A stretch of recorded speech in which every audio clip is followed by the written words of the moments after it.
At the time of my diagnosis with breast cancer, I had a 2-year-old, 1-year-old, and 6-week-old to deal with. Yes, and work.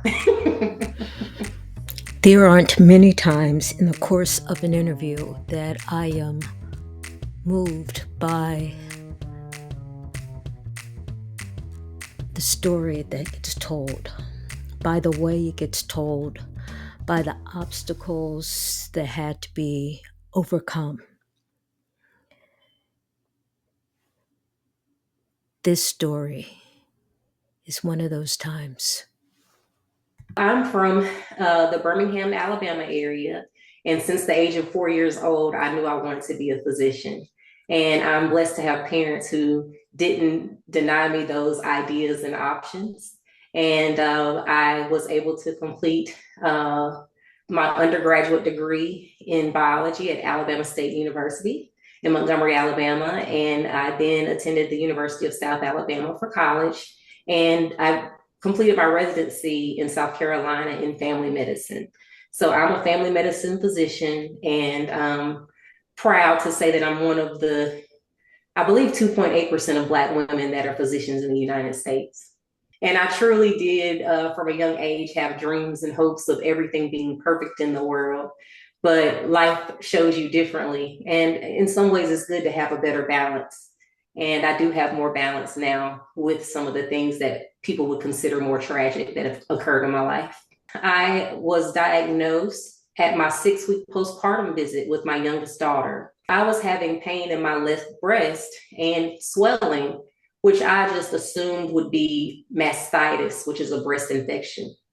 So I went to my 6-week postpartum visit with the encouragement of my husband to mention my symptoms because I'd been sort of annoying him by talking about how my breast hurt. And my obstetrician was smart enough to say, you know what, you need to go downstairs and let's get you an ultrasound, which then turned into a mammogram. And that then turned into being referred to a breast surgeon to do a biopsy of my breast. So you can only imagine that I have the emotions and hormones of just having a young baby, and then also then experiencing this change of events. But in my case, with that optimism and that thought that I mentioned of the world being perfect, I really didn't think that I would have breast cancer. I was only 35 at the time and didn't think that that would be in my stratosphere of reality, especially because I don't have a strong family history for breast cancer. Medical school and my path to becoming a physician was very difficult, and it took a lot of focus. And I always had dreams of one day being able to be married and had many friends who were married at younger ages. But my path was a little bit different. And my path involved reconnecting with my friend from college and getting married a little later in life. I was married in 2014. And within the next year, we were having our first child phase. I finished my training for family medicine in 2011. And so this diagnosis initially of breast cancer occurred in 2018. So I've been practicing for about 7 years before getting my diagnosis. I did not consider myself high risk. I am grateful and blessed to say that both of my grandmothers lived past 100 years old. So that coincided with my fantasies and dreams of living a long, healthy life. And I still expect to do so. But I definitely did not expect that breast cancer, let alone, would be a part of my future. I think in the case of getting my diagnosis of breast cancer, I knew some medical facts, but also had the fears that any person would have of having that diagnosis. I didn't ever ask what stage my cancer was, although I felt it was pretty aggressive and I knew that it was triple negative, which is aggressive. I never asked whether it was stage 1, 2, or 3. I don't recall the numbers exactly, but I would say that the treatments lasted 6 to 8 months, including the radiation. It may have been a little bit longer than that, but it feels like it was about 6 to 8 months of treatment. I look back on those times and realize that I was still in that mode of trying to be superwoman, the same type of mode I had with my medical practice, thinking I could do it all and be it all. And in some ways that's helpful, and in other ways it's not. I really did want to be the same mom that I would have been before my breast cancer diagnosis. And I wanted to be the same partner to my husband and the same physician to my patients. Mm-hmm. And that's why I really only told my medical staff what was going on in terms of my breast cancer. And I was able to hide it for the most part. I have locks, as you see, and I had locks before my chemotherapy regimen. And so my hair would fall out in clumps, but I had a few little strings of dreadlocks that would hang in the front, and I'd wear a scarf. And folks at work, my patients thought I was just trying to be stylish when I was really hiding the fact that I had breast cancer. And I also was hiding that fact because as a family medicine physician, it was really my duty to spend as much time with my patients on their issues. And a lot of times that would go beyond the 15-minute appointment. And I was also postpartum. So most of my patients wanted to know, how are you doing? How's the baby? And so I would just talk about my experiences with being a mom again and deny the fact that I had breast cancer, at least to my patients. Although my office staff knew it, and there would be days of the week I would have to take off after my chemotherapy. I had a time frame where I did not have any signs of the breast cancer being there. I had mammogram after dealing with chemo and radiation and going through my treatments, and I had a normal mammogram, and that's when I became more public about my breast cancer diagnosis, thinking I'm done with breast cancer, as many people do think they are done with breast cancer after receiving their treatment. In my case, I thought I was just having a sinus infection and had some pressure on the left side of my face. Mm. And thankfully, because of connections and because of being a physician and having a friend who's an oncologist, I mentioned those things to her with my vulnerability and with opening up. And she was the one who said, you know, breast cancer can sometimes go to the brain. You may want to get a scan of your brain just to be sure. And similarly to how I didn't think I'd have breast cancer, I figured, sure, I'll just get this imaging done, take some antibiotics, and things will be okay. But my friend, Dr. Erica Stringer Reeser, who was a Black female oncologist, was right. I had brain cancer. Mm. And there was definitely more fear when I received my stage 4 diagnosis with my brain cancer diagnosis a year later after my breast cancer diagnosis. But of course, at the time of getting my brain cancer diagnosis, I knew then that it was stage 4, and there was no way to have that ignorance about what was going on with me. But it's true that 1 in 3 women will go on from having just breast cancer to having stage 4 breast cancer. And that for me was a shock, but I was already public about my breast cancer diagnosis. And at that point, because I was able to be more vulnerable and open, I felt it was also important to share that I was dealing with brain cancer and more of my life in terms of those parts of life that aren't so pretty. Amazing. And your partner, your husband, how has Yes. that been? He has silent fears and silent tears, as well as being a great support to me. There's probably more than I even recognize that he deals with as a caregiver. But I can say that from my perspective, he has been an amazing support, an amazing advocate, and he has not left my side throughout all of these changes that have happened within a short amount of years since becoming married. You seem like you're at such peace with it all. It's how do you get to that place? And it couldn't have been that easy. And if you're able to just go there a little Oh, bit, sure. that would I, be appreciated. I think one of the things that we have to recognize is, particularly for Black women, we have to keep it moving. And one of the things that I've had to do in life, whether it be academically to become a physician or whether it be in life in general, is to just keep it moving. We withstand trauma, we withstand pressures, and we have to keep life going. And so a lot of times people see my smile and they see this hair that's grown back and they think, oh, she must be perfectly fine. But there are silent tears and fears that I don't necessarily speak about all the time because I like to give people hope, and hope is still present in my life. But I definitely think that one of the things that I say is that some of the same stressors that may have gotten me into a place of poor health may be some of the same reasons why I've been able to survive. I've had stresses, and my particular breast cancer was not anything related to any genetic predisposition, and I don't have a strong family history of breast cancer. So there's really no answer as to why I've gotten triple negative breast cancer.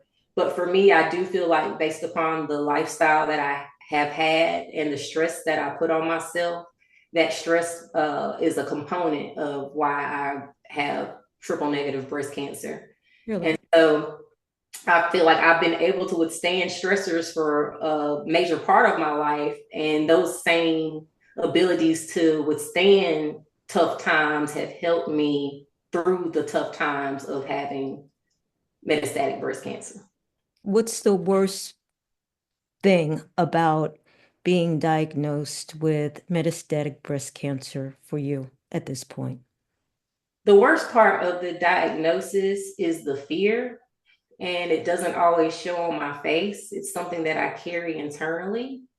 And the reason why I can't really show it on my face is because I have to live with it every day.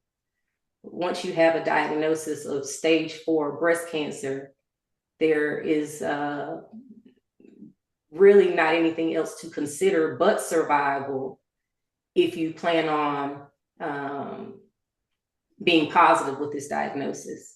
So the fear is the biggest challenge that I deal with. And I also, just based upon my personality and how I've lived life, I don't always share those negative aspects of life. As you said, I'm one who likes to smile and stay positive.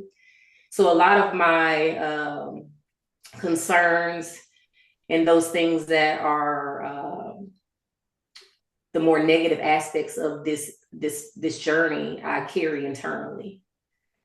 Mhm. It's not for everyone to hear, but it's for me to share with certain people, like my You- psychiatrist. you- In retrospect, do you think that was a good thing to have done? Since I'm here, I will say that it was a good thing to have been done. I think that there is a part of this breast cancer journey that requires you to be steadfast and strong. But life does need balance, and you need to have times where you can be weak and vulnerable. Mm-hmm. I'm not so sure that I had the best balance then with the vulnerability part of things. I'm pretty sure I was pretty good at being strong after tackling med school and academics. But the part that I think I did not focus on as much, and I'm still working on, is the mental health part of my healing. Absolutely. Yes, I'm reminded daily that I have stage 4 breast cancer because I have medications that I have to take. I take medications to prevent seizures, and I also take a medication to hopefully prevent the cancer from recurring. But for me, I have great support systems, including my husband and my parents who live nearby. But I also have the added support of physicians and having a friend who happens to be an oncologist who lives near me. And she has been a wonderful support, as well as other physicians that are Black women that have just rallied around me, particularly when I was initially diagnosed and when I finally became confident enough to discuss what was going on in my life. And that's why it's so important for folks like me to speak up and be advocates, Mm-hmm. because it's important for me to just spread the word of my experience. Because, like you said, the guidelines don't state, hey, when you're pregnant, if your breast hurts, think about getting a mammogram. But if you hear my story, it may be helpful to someone who just thinks they have an infection related to breastfeeding. And for that reason, conversations are the first thing that we have to have within our communities. But I do think that it would be great if guidelines could get more specific as it relates to particular uh, patient considerations like mine. People that may be in the postpartum period may need to have a different guideline of screening. We know that particularly triple negative breast cancer is more aggressive and it can occur in Black women at an earlier time frame. And so, definitely, if I had a magic wand, I would say that the guidelines would be more specific for Black women. That would be my ideal goal. But in the meantime, people will just hopefully hear my story and be able to share it with others and spread the news about possible considerations for themselves. Sure, sure. Um, so finding a support group was important, or support groups, if I'm Yes. hearing you. And this was online, like Facebook groups that we're talking about? Yes, I'd love to talk about those groups too because they Please. are a little bit different but so supportive. So one of the groups that I joined initially was after sharing my story in one of my physician groups, and they said, "Hey, we have a group of physicians with cancer." Mhm. And then there's a group that we have on Facebook. So I joined a group for physicians dealing with cancers of all types. And I also was a part of a group of Black women physicians and opened up to them about one of them about one of my struggles. One of the members was in the cancer group, and I talked with her privately about having some needs early on with my diagnosis. And she told me, you don't have to be so quiet about what you're going through. There are people here that are willing to help you. And so I opened up to two Black women physician groups, one including moms that are Black women doctors. And they rallied around me in such a way that I never expected and had never received before. Like mentioned, there are very few of us Black women that are physicians. But being a part of this group, it feels like we are just a massive group of people that helps each other. And it's just amazing to know that I'm not alone in this journey and that there are organizations like Gilead Sciences, Living Beyond Breast Cancer, and then even online groups of people that just wrap their arms around me. And even my college friends rallied around me and supported me too, whether it was through financial donations and even as important prayers. Yes. So support groups are very important beyond just my relationships with my family members because there are people that have different ways that they can relate to me, whether it be because they are Black women physicians or because they are physicians dealing with cancer. Those types of perspectives are helpful in coping with breast cancer and being a parent and being a physician. All of those things sort of wrap together are a part of who I am. And though I may have a unique story and an individual story, I am so connected to various groups. And those people, those organizations, those women, those men, those cousins, those college friends, everyone has been integral to my survival.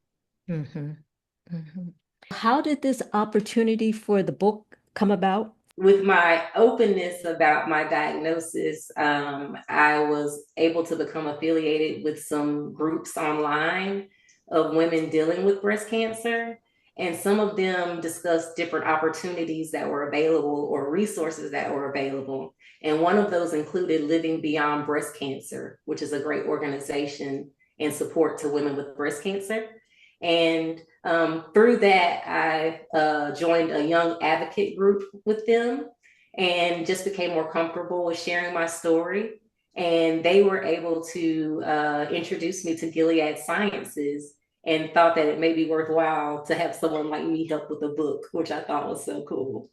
Uh, Initially, I was apprehensive about sharing that I had breast cancer, but after receiving my metastatic breast cancer diagnosis, I became more open about what I was dealing with. And from that openness came a larger community of supporters. And that includes Living Beyond Breast Cancer, which is an organization for folks dealing with breast cancer. And they thought it was fit for me to be introduced to Gilead Sciences, that I may be able to be helpful to others. The Adventure Jar is a great book that is offered by Gilead Sciences in collaboration with women who have metastatic breast cancer, and also in collaboration with a psychiatrist, which I think is great. And this book is for children ages 3 through 8 to help them understand that adventures can still occur while their parent may be dealing with an illness like metastatic breast cancer. I love the fact that the book is colorful and gives reasonable options for not only parents that are dealing with cancer, but also family members affected by that person that's dealing with cancer, and how we can all support each other and support children in feeling whole and happy while life has had its changes. I did not write the book. I am just one of 8 women with metastatic breast cancer who was able to collaborate with the authors and with Gilead Sciences on our perspectives of how to make the book one that a variety of people could celebrate and understand. Okay. It is. I'm very proud of this book and the way it has been delivered. And the struggle that's identified in the book is how do you have a Right. Normal. normal family life? How do you engage children when you're going through this process? Yes, and that's something that can be extremely difficult, whether it be for financial reasons or for physical reasons. And that's one way that the book explores how you can manage those things, because not every adventure has to cost a lot of money, and not every adventure has to require that you expend a lot of energy. And Mhm. some adventures require that you use those support systems to help. Mhm. So do your children know that you have breast cancer? Yes, they do. They're now of an age that we have had those conversations, and those conversations vary depending on the child that I'm dealing with based upon their personalities and their ages. But they are all aware that I have it now, and we navigate life with that knowledge. Mhm. Initially, with my children being so young, there weren't many one-on-one conversations with them about my breast cancer diagnosis. But one of the things that is amazing and great through opening up and being more vulnerable is that you get resources like Gilead Sciences, who collaborate with women who have metastatic breast cancer and create books that can be helpful to children as well as patients that are or people that are dealing with breast cancer. And so in my case, I've actually been able to utilize the Adventure Jar book to help my kids understand what mom has been through and what mom will also go through in terms of trying to have that balance of taking care of myself, but also trying to find adventures and ways to keep their lives happy and healthy. How old are your children now? My kids are 10, 8, and 7. Every family is different in the way that they may use an adventure jar. But in my case, with my kids, we talk about on one day many activities that we may want to do in the future, and we put them in the jar. And of course, every day is not the same, particularly because they have school. But we do find time where if we do have moments where we can get together and do something fun, that we will choose an adventure based upon past experiences or even some of the recommendations that have come from the book. The book has Mhm. really opened up my eyes to a few other things I can do with my children for fun. Mhm. And we should say that the book is free. Yes, that is another thing that makes me so happy to say that the book is offered on expose-mbc.com, and you can actually choose from one of two options. You can download a copy for free, but you can also request that a copy of the book be sent to your home for free also. How wonderful is that, that a book is being offered to our community and those that are involved with our community for free? Yeah. That's amazing. Nice. That's amazing. Is there anything else that's important for you to share? Uh, hmm. I'm grateful to be here. I am. And I'm grateful for the community that has opened their arms to me. And now that community includes you as well. And I'm just grateful for the many ways that people try their best to help folks like me. And I'm hopeful that we can continue to carry on these conversations. I'm grateful for the opportunity to still be in a helpful and healthy place to be able to have these conversations and to give maybe a different look to what metastatic breast cancer looks like from what people have observed in the past or heard in the past. Mm, Metastatic breast cancer can look like this. that's a good point. I mean, this is the face or one of the possible faces of metastatic breast cancer. Wow, I have to say, your story caught me by surprise, um, because it kept getting worse and worse and worse. Yes. But yet you're smiling and you're positive and you seem at such peace with with everything, with everything. And Well, that's a great way to go through life. one of the things that often occurs when you get a diagnosis of metastatic breast cancer, a lot of the women or patients in our community have morbid sense of humors.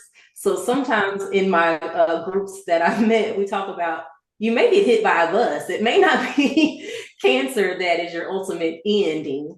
So I try to just have an optimistic outlook in general for my life because I don't know what's coming next. But whatever's coming next, I hope to have some positivity with it. That does not mean that I don't have parts of my life that are sad, that I don't ponder and become depressed over. But I do also try to balance those sad parts of life and sad thoughts with a positive outlook. So whether it's a bus, a truck, or cancer, I hope to leave here with a smile. I am first off grateful for this opportunity to share. Mm. And I am hopeful that my openness is helpful to others. I hope that the words that I have said come across in a way that is helpful and also invigorates people to seek support, but also make sure that they ask questions of their physicians. Please don't be afraid to ask questions. Please don't be afraid to get another opinion. And if you can't advocate for yourself, find someone who can advocate for you. You can actually get a free copy of the book that can be downloaded digitally or sent to your home by going to expose-mbc.com.